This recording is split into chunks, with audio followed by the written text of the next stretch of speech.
దాదాపు ఒక 100 సంవత్సరాలు పరిపాలించినటువంటి రాజ్యవంశమే ఇక్ష్వాక రాజవంశం. కేవలం 4 రాజుల పేర్లు మాత్రమే మనకు తెలుస్తున్నాయి.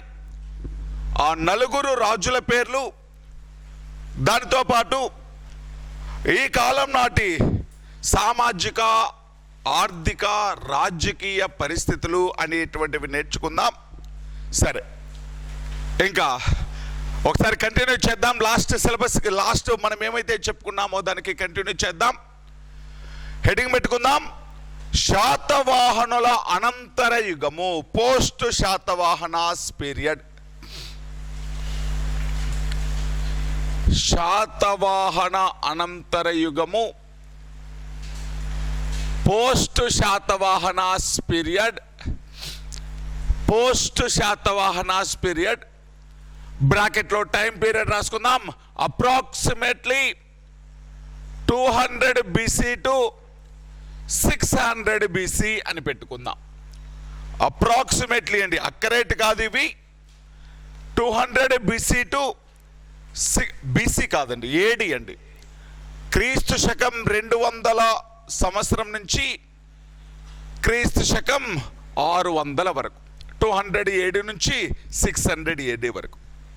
ఒకసారి చూడండి, శాతవాహనులు అనేటువంటి వాళ్ళు ఏ ఏ ప్రాంతాలను పరిపాలించారని చెప్పాను. శాతవాహనులు అనేటువంటి వాళ్ళు ఆంధ్ర ప్రాంతాన్ని పరిపాలించారు. ఇక్కడ ఉండేటువంటి తెలంగాణ అనేటువంటిది, కర్ణాటక ప్రాంతం, అదేవిధంగా మహారాష్ట్ర ప్రాంతాన్ని పరిపాలించడం జరిగింది. అదేవిధంగా గుజరాత్ ప్రాంతాన్ని, గుజరాత్లో కొంత ప్రాంతాన్ని కొన్ని సంవత్సరాలు తమ కంట్రోల్లో ఉంచుకున్నారు శకులను ఓడించి. మరి ఈ శాతవాహనులు అనేటువంటి వాళ్ళు డిక్లైన్ అయిపోయిన తర్వాత, శాతవాహన సామ్రాజ్యం అంతమైపోయిన తర్వాత, ఈ శాతవాహన సామ్రాజ్యం పరిపాలించినటువంటి ప్రాంతాన్ని కొన్ని చిన్న చిన్న రాజవంశాలు పరిపాలించాయి. ఒక్కొక్క ప్రాంతాన్ని ఒక్కొక్క రాజవంశం పరిపాలించింది. అలా శాతవాహనుల అనంతరం, అలా ఆఫ్టర్ శాతవాహనాస్, గుజరాత్ ప్రాంతాన్ని ఎవరు పరిపాలించారు అంటే, గుజరాత్ ప్రాంతాన్ని రూల్ చేసినటువంటి రాజవంశం శకా వంశం. గుజరాత్ ప్రాంతాన్ని రూల్ చేసింది శాతవాహనుల అనంతరం ఎవరు రూల్ చేశారు అంటే శకులు అనేటువంటి వాళ్ళు. అదేవిధంగా శాతవాహనుల అనంతరం వాళ్ళు పరిపాలించిన మహారాష్ట్ర ప్రాంతాన్ని, వాళ్ళు రూల్ చేసినటువంటి మహారాష్ట్ర ప్రాంతాన్ని రూల్ చేసినటువంటి వాళ్ళు ఎవరు అంటే అబీర రాజ్యం, అబీరులు. మహారాష్ట్రను రూల్ చేసినటువంటి వాళ్ళు ఎవరు అంటే అబీరులు.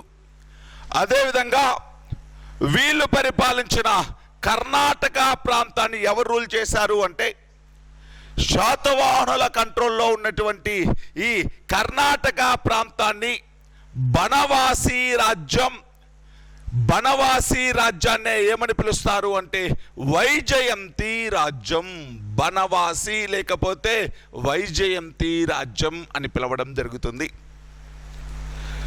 కర్ణాటక ప్రాంతాన్ని బనవాసి రాజ్యం లేకపోతే వైజయంతి రాజ్యం పరిపాలించింది. అదేవిధంగా శాతవాహనుల అనంతరం ఏపీని, ఆంధ్ర ప్రాంతాన్ని పరిపాలించినటువంటి వాళ్ళు ప్రధానంగా ఇక్ష్వాకులు. ప్రధానంగా ఎవరు అంటే ఇక్ష్వాకులు. శాతవాహనుల అనంతరం పోస్ట్ శాతవాహనాస్, ఆఫ్టర్ శాతవాహనాస్, శాతవాహనులు పరిపాలించినటువంటి ఏరియాని, శాతవాహనులు పరిపాలించినటువంటి ప్రాంతాన్ని ఏ ఏ రాజవంశాలు పరిపాలించాయి అంటే, గుజరాత్ ప్రాంతాన్ని శకులు, మహారాష్ట్ర ప్రాంతాన్ని అబీరులు, కర్ణాటక ప్రాంతాన్ని బనవాసి రాజ్యం లేకపోతే వైజయంతి రాజ్యం, ఆంధ్ర ప్రాంతాన్ని ఇక్ష్వాకులు అనేటువంటి వాళ్ళు పరిపాలించడం జరిగింది. ఇది ఓకే, శాతవాహనుల అనంతరయుగం.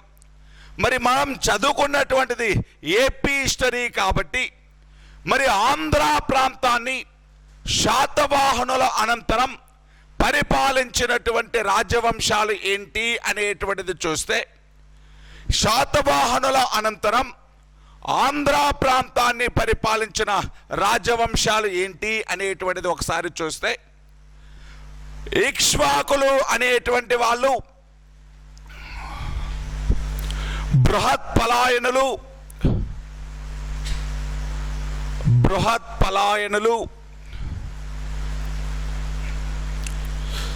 ప్రాచీన పల్లవులు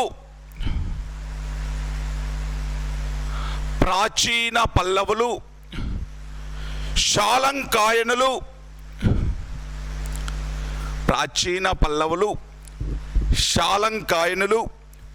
ఆనంద గోత్రికులు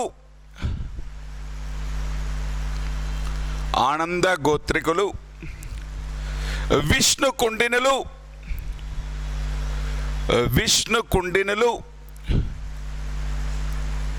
అదేవిధంగా రణదుర్జయులు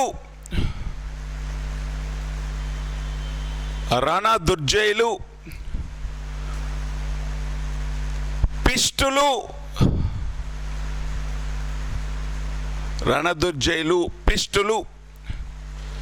రేనాటి చోళులు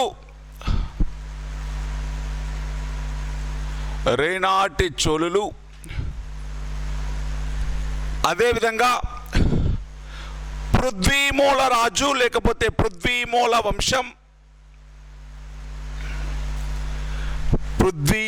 వంశం,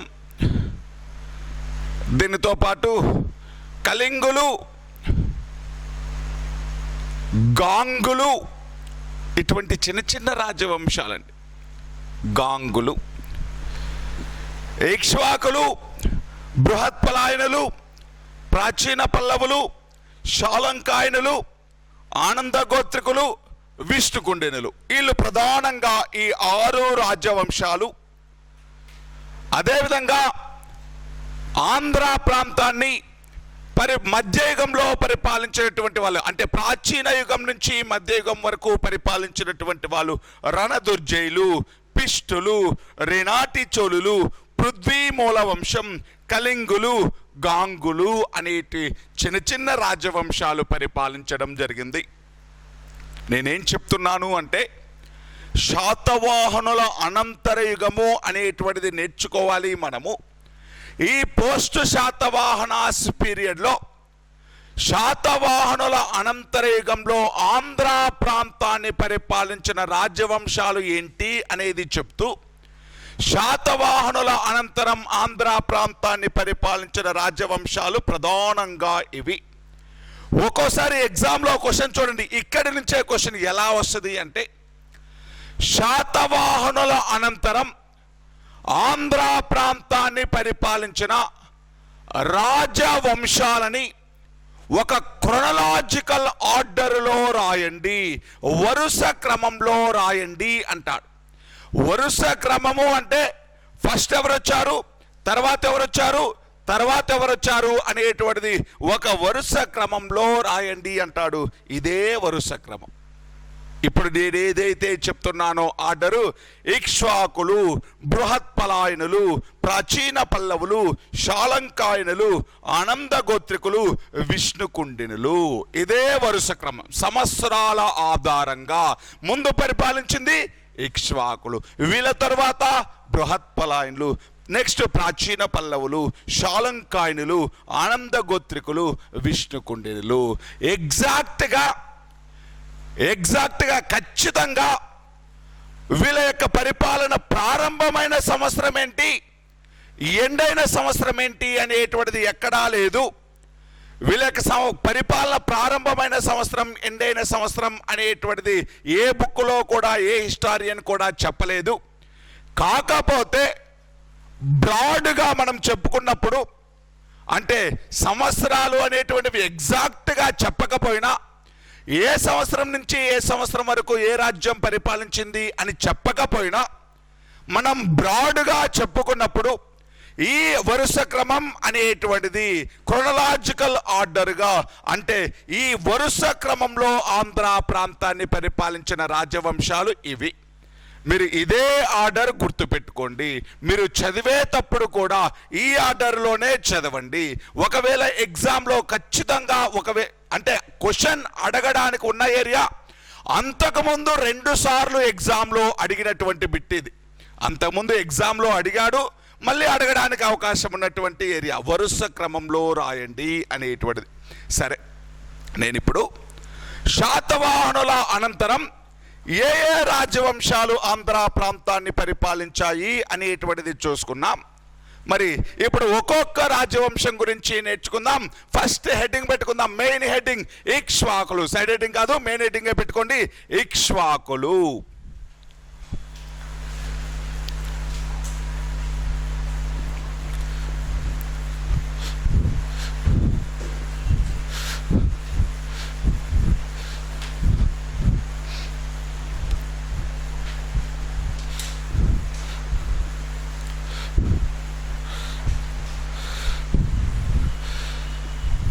ఇక్ష్వాకులు.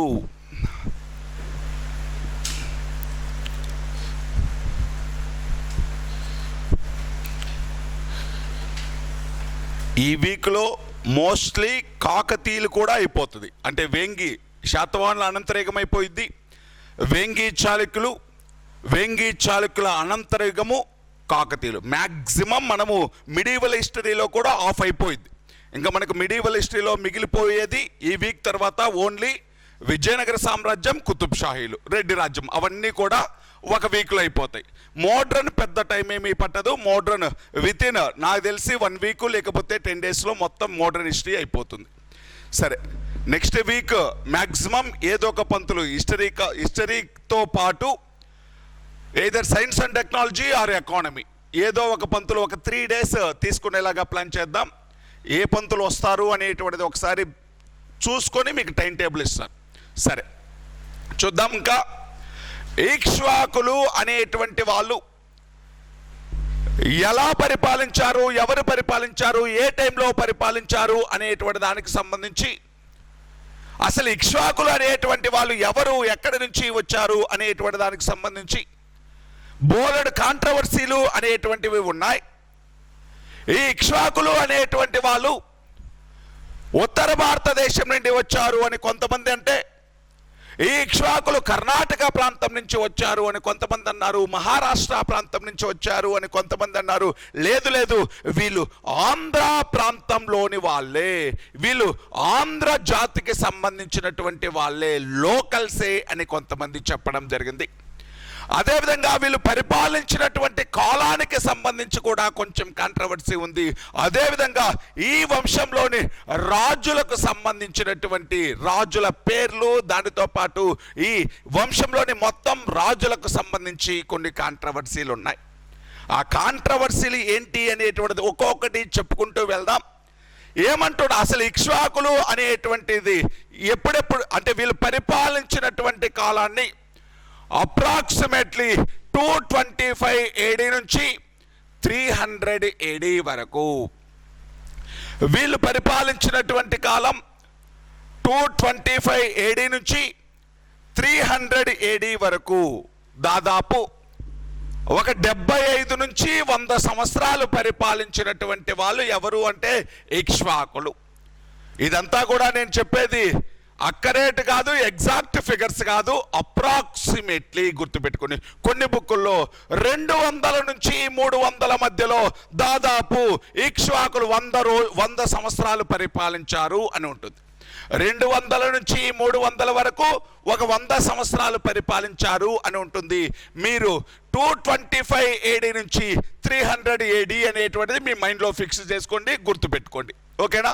సరే, ఇప్పుడు ఈ ఇక్ష్వాకులు అనేటువంటి వాళ్ళు ఎంతమంది అనేటువంటిది కూడా కాంట్రవర్సీ ఉంది. పురాణాల ప్రకారం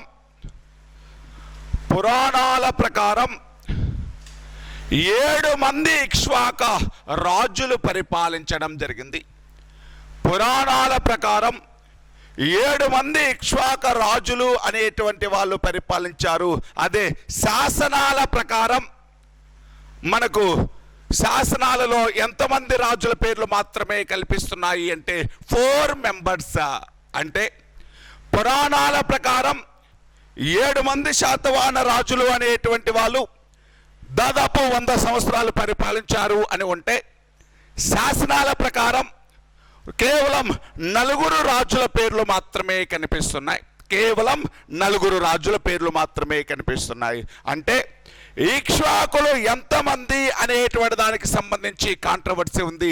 మనకు తెలిసింది పురాణాలు అనేటువంటివి పూర్తిగా నమ్మలేము కాబట్టి, మనకు శాసనాలనే బేస్గా చేసుకుంటాము కాబట్టి, శాసనాల ప్రకారం 4 ఇక్ష్వాక రాజుల గురించి తెలుసు కాబట్టి, ఇక్ష్వాకులు ఎంతమంది అంటే ఏం చెప్పాలి? 4 రాజులు. ఇక్ష్వాకులు ఎంతమంది అండి? 4 రాజులు. దాదాపు 100 సంవత్సరాలు పరిపాలించారు ఇక్ష్వాకులు. మరి ఈ ఇక్ష్వాకులు అనేటువంటి వాళ్ళని పురాణాలు ఏమని పిలుస్తున్నాయి అంటే, పురాణాలలో వీళ్ళని ఏమని పిలుస్తున్నారు అంటే ఆంధ్రాభృత్యులు. ఆంధ్రాభృత్యులు, శ్రీ పర్వతీయులు. ఆంధ్రాభృత్యులు, శ్రీ పర్వతీయులు. పురాణాలలో ఇక్ష్వాకులని ఏమని పిలిచారు అంటే ఆంధ్రాభృత్యులు, శ్రీ పర్వతీయులు అని పిలవడం జరిగింది. పురాణాలలో ఇక్ష్వాకులని ఆంధ్రాభృత్యులు, శ్రీ పర్వతీయులు అని పిలవడం జరిగింది. ఒకసారి చూద్దాం. ఆంధ్రాభృత్యులు ఇంతకుముందు చెప్పాను. భృత్యులు అంటే సామంతులు అని చెప్పాను, ఫ్యూడేటర్స్ అని చెప్పాను. వీళ్ళను కూడా ఇక్ష్వాకులని పురాణాలు ఏమని పిలిచాయి? ఆంధ్రాభృత్యులు. ఆంధ్రాభృత్యులు అంటే ఆంధ్రులకి సామంతులు. మరి ఇక్కడ ఆంధ్రులు అంటే ఎవరు? శాతవాహనులకు సామంతులు. ఆంధ్రాభృత్యులు అంటే వీళ్ళు ఇనీషియల్ గా ఎవరికి సామంతులు అండి? ఆంధ్రులకు సామంతులు. ఆంధ్రులకు సామంతులు అంటే శాతవాహనులకు సామంతులుగా ఉన్నారు. ఇనీషియల్ డేస్ లో వీళ్ళు ప్రారంభంలో ఎవరికి సామంతులుగా ఉన్నారు అంటే ఆంధ్రులకి సామంతులుగా ఉన్నారు, శాతవాహనులకు సామంతులుగా ఉండడం జరిగింది. అంటే ఈ ఇక్ష్వాకులు అనేటువంటి వాళ్ళని ఆంధ్రాభృత్యులు అని పురాణాలు పిలిచాయి. ఆంధ్రాభృత్యులు అంటే ఆంధ్రులకి భృత్యులు.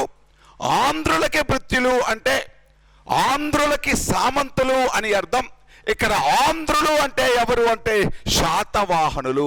అంటే ఇక్ష్వాకులు మొదట ఎవరికి సామంతులుగా ఉన్నారు? శాతవాహనులకు సామంతులుగా ఉన్నారు. వీళ్ళు ఇనీషియల్ గా శాతవాహనులకు సామంతులుగా ఉన్నారు. నెక్స్ట్ వీళ్ళని ఏమని పిలిచారు పురాణాలు? శ్రీ పర్వతీయులు. శ్రీ పర్వతం మీన్స్ నాగార్జున కొండ. శ్రీ పర్వతం అంటే ఏంటండి? నాగార్జున కొండ. శ్రీ పర్వతీయులు అంటే శ్రీ పర్వతాన్ని పరిపాలించినటువంటి వాళ్ళు, శ్రీ పర్వతంను రాజధానిగా చేసుకొని పరిపాలించిన వాళ్ళు. శ్రీ పర్వతాన్ని రాజధానిగా చేసుకొని పరిపాలించారు అంటే దేనిని రాజధానిగా చేసుకొని పరిపాలించారు అంటే నాగార్జున కొండ ప్రాంతాన్ని రాజధానిగా చేసుకొని పరిపాలించారు. శ్రీ పర్వతాన్ని బేస్ చేసుకొని రూల్ చేశారు. ఎవరు అంటే ఈ ఇక్ష్వాకులు. అంటే ఆ నాగార్జున కొండ ప్రాంతాన్ని పరిపాలించారు, శ్రీ పర్వతాన్ని బేస్ చేసుకొని పరిపాలించారు ఇక్ష్వాకులు. మరి ఈ ఇక్ష్వాకుల యొక్క రాజధాని నాగార్జున కొండ దగ్గరగా ఉన్న శ్రీ పర్వతానికి దగ్గరగా ఉన్న విజయపురి. ఇక్ష్వాకుల యొక్క రాజధాని ఏంటండి? విజయపురి.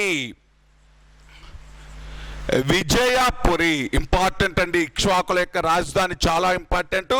విజయపురి పల్నాడు ప్రాంతం, మాచర్ల దాటితే వెళ్ళే ఉండేటువంటి ప్రాంతం. నల్గొండకి, అదే ఆంధ్రాకి తెలంగాణకి మధ్యలో బోర్డర్గా ఉన్నటువంటి ప్రాంతం విజయపురి అనేటువంటిది. నాగార్జున సాగర్కి దగ్గరగా ఉన్నటువంటి ప్రాంతం.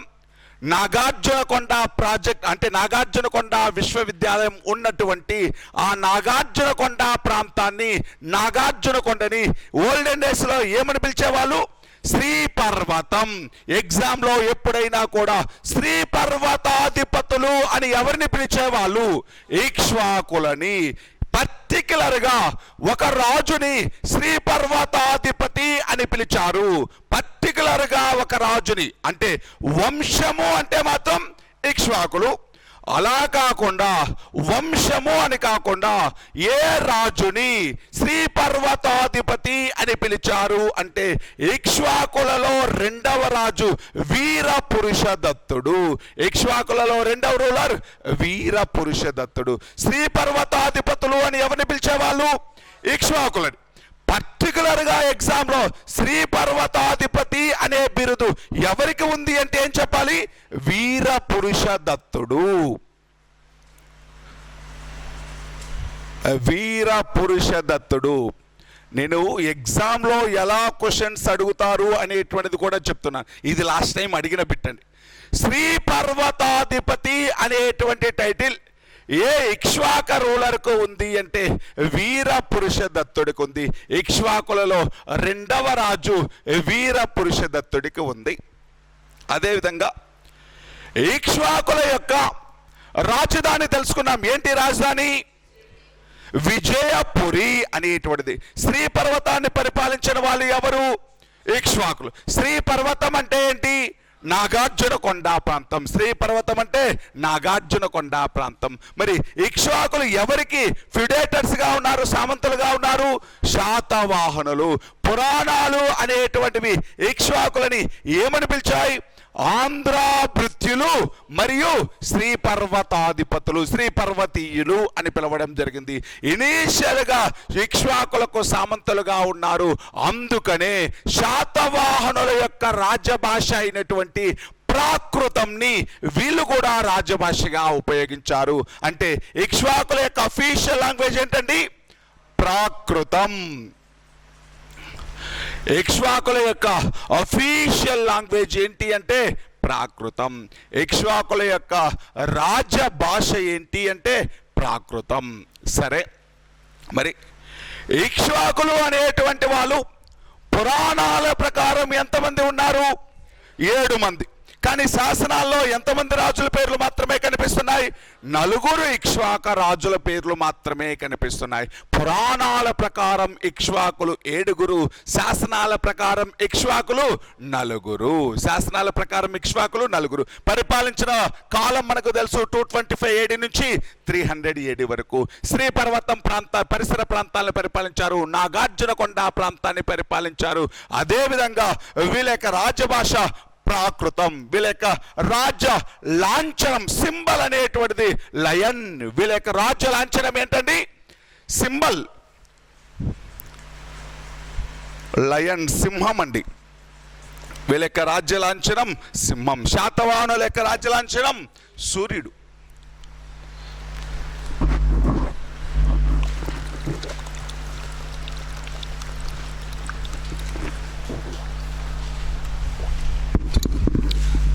చెప్పలేదులేండి, సూర్యుడు అని చెప్పలేదు, రాసుకోండి. ఓకేనా? నేను పంపించినటువంటి నోట్స్లో ఉంటుంది. సరే, వీళ్ళ యొక్క అఫీషియల్ ఎంప్లాయ్మెంట్ అండి లయన్, సింహము. సరే, మరి ఈ ఇక్ష్వాకులు అనేటువంటి వాళ్ళ యొక్క బర్త్ ప్లేస్కి సంబంధించి చాలా కాంట్రవర్సీస్ ఉన్నాయి. వీళ్ళ యొక్క జన్మస్థలానికి సంబంధించి చాలా కాంట్రవర్సీస్ ఉన్నాయి.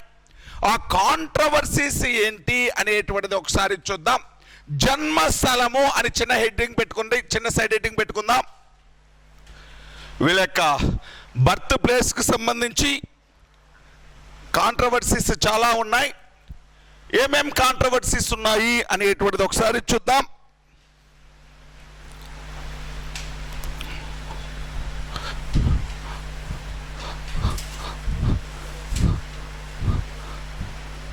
సరే, ఒకసారి చూడండి. వీళ్ళ యొక్క జన్మస్థలానికి సంబంధించినటువంటి కాంట్రవర్సీస్ అనేటువంటివి కొంతమంది ఏమన్నారు అంటే వీళ్ళ యొక్క జన్మస్థలం అనేటువంటిది ఉత్తర భారతదేశం అన్నారు, నార్త్ ఇండియా అన్నారు. అలా వీళ్ళ యొక్క జన్మస్థలం అనేటువంటిది నార్త్ ఇండియా, ఉత్తర భారతదేశం అని. వీళ్ళ యొక్క జన్మస్థలం ఉత్తర భారతదేశం అని. ఒక్క నిమిషం.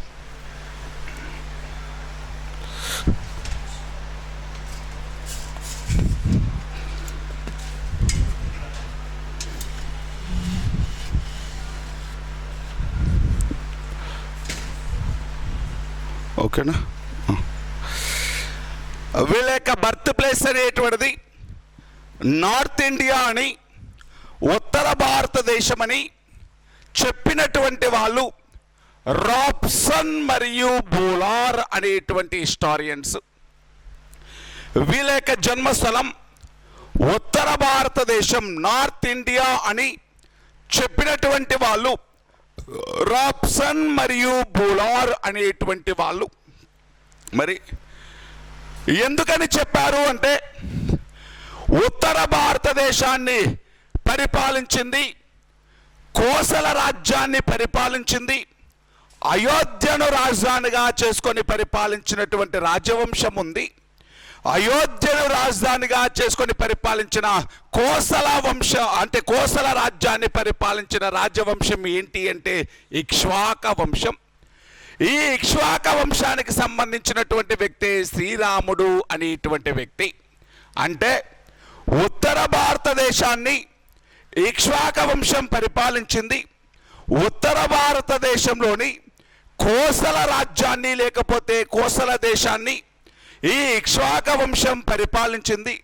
కోసల దేశాన్ని అయోధ్యను రాజధానిగా చేసుకొని పరిపాలించిన ఈ ఇక్ష్వాక వంశానికి సంబంధించిన వాళ్ళే ఈ ఆంధ్ర ప్రాంతాన్ని పరిపాలించిన ఇక్ష్వాకులు.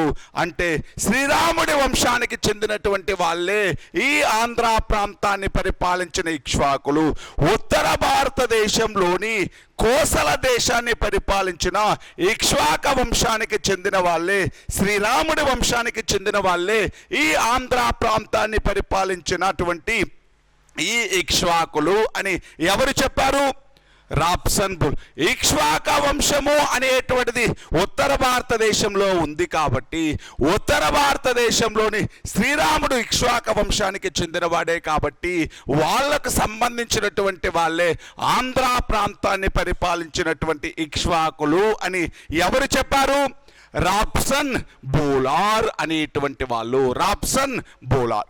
మీకు మొన్న ఒక స్టోరీ చెప్పింటాను. మనువు భూమిపై నివసించినటువంటి మొట్టమొదటి మనిషి అని చెప్తున్నాం. వైవస్వత మనువు అనేటువంటి వ్యక్తి, వైవస్వత మనువు అంటే 7వ మనువు. వైవస్వత అంటే 7వ మనువు పేరేంటండి? వైవస్వత మనువు. 7వ మనువు పేరు వైవస్వతం. ఈ వైవస్వత మనువు అనేటువంటి వ్యక్తికి 9 మంది కొడుకులు ఉంటే, ఈ వైవస్వత మనువు అనేటువంటి వ్యక్తికి 9 మంది కొడుకులుంటే 9 మంది కొడుకుల్లో పెద్దవాడి పేరు ఇక్ష్వాకుడు. 9 మంది కొడుకుల్లో పెద్దవాడి పేరు ఇక్ష్వాకుడు. ఈ 9 మంది కొడుకుల్లో పెద్దవాడు ఇక్ష్వాకుడు. ఈ ఇక్ష్వాకుడు పరిపాలించినటువంటి రాజ్యమే కోసల రాజ్యం. ఈ ఇక్ష్వాకుడు పరిపాలించిన రాజ్యమే కోసల రాజ్యం. ఈ ఇక్ష్వాకుడు అనేటువంటి వ్యక్తికి 100 మంది కొడుకులున్నారు. ఈ ఇక్ష్వాకుడు అనేటువంటి వ్యక్తికి 100 మంది కొడుకులున్నారు. ఈ 100 మంది కొడుకుల్లో పెద్దవాడు పేరు వికుక్షి. పెద్దవాడి పేరు వికుక్షి అనేటువంటి వ్యక్తి. మరి ఈ ఇక్ష్వాకుడి యొక్క 100 మంది కొడుకుల్లో 50 మంది ఉత్తర భారతదేశాన్ని ఉత్తర భారతదేశంలోని చిన్న రాజ్యాలు పరిపాలిస్తే, మరొక 50 మంది దక్షిణ భారతదేశానికి వచ్చి ఇక్కడ దక్షిణ భారతదేశ ప్రాంతంలో చిన్న రాజ్యాలను ఏర్పాటు చేసుకొని పరిపాలించారు. మళ్ళీ ఒకసారి చూడండి, ఇక్కడ నేనేం చెప్తున్నాను అంటే ఇక్ష్వాకుల యొక్క బర్త్ ప్లేసు నార్త్ ఇండియా అని చెప్తున్నాను. నార్త్ ఇండియా అని చెప్పింది ఎవరు అంటే రాబ్సను బోలార్ అనేటువంటి వాళ్ళు. వాళ్ళు దేనిని బేస్ చేసుకొని చెప్పారు అంటే ఉత్తర భారతదేశంలోని కోసల దేశాన్ని అయోధ్యను రాజధానిగా చేసుకొని పరిపాలించిన శ్రీరామచంద్రుడికి సంబంధించిన వంశం ఇక్ష్వాక వంశం. ఆ ఇక్ష్వాక వంశం ఉత్తర భారతదేశాన్ని పరిపాలించినటువంటి వంశం. ఇక్ష్వాకులు అనేటువంటి వాళ్ళు ఉత్తర భారతదేశానికి పరిమితమైన వాళ్ళు కాబట్టి ఆ ఇక్ష్వాక వంశానికి చెందినటువంటి వాళ్ళే ఆంధ్ర ప్రాంతంలో రాజ్యాన్ని ఏర్పాటు